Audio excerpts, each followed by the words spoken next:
we have understood the principles of learning. We might have heard this in many training programs. But if we use learning tools and teaching methods and teach the children in a joyful way, we can teach mathematics effectively. To teach mathematics effectively, we have to observe a few important points. One of them is 3 C's. We call it 3C.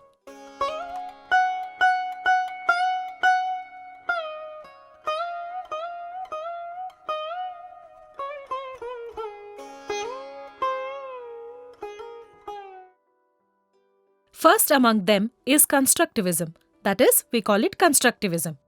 The way it works is the child has to create the knowledge on his or her own.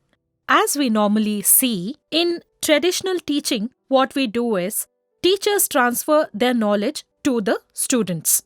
Instead of this, here we create an environment for learning. What happens here is the child creates a way of learning for itself. So this is firstly constructivism. Second C is about collaborative and cooperative learning. We follow this principle. This requires children to work in groups by cooperating and collaborating with each other. Third is CCE, which is already mentioned earlier. That is comprehensive and continuous evaluation.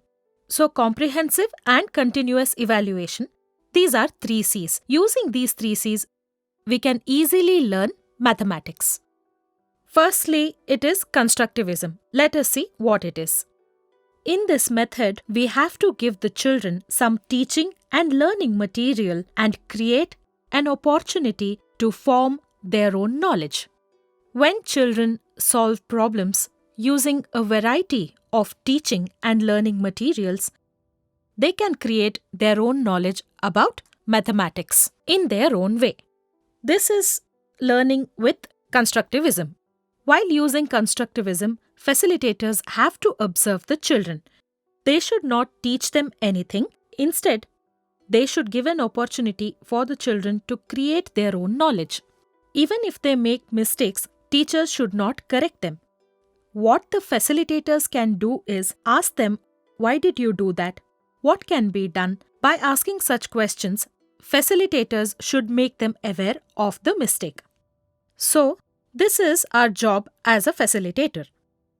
So, another point is we need to keep them engaged in activities.